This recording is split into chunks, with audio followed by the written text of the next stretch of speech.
সে বলেছে জানো, কালকের মধ্যে 7,000 টাকা দিতে হবে, আর দিতে না পারলে আমাদের বাড়িতে এসে ভাঙচুর করবে। এখন এখন তাহলে আমরা কি করব? সর্দার, আমাদের বাঁচান সর্দার, আমরা খুব বিপদে পড়েছি সব। এতগুলো টাকা?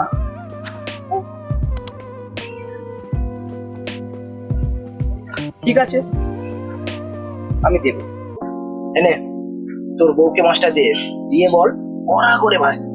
আমি কড়া মাছ ভাজা খেতে আর বেশি ভালোবাসি।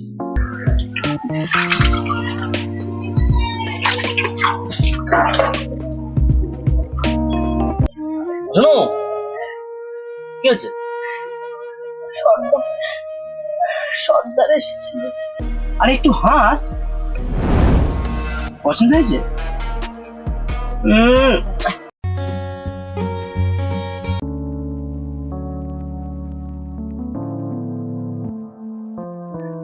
শরীরে ঝালা হয়ে গেল।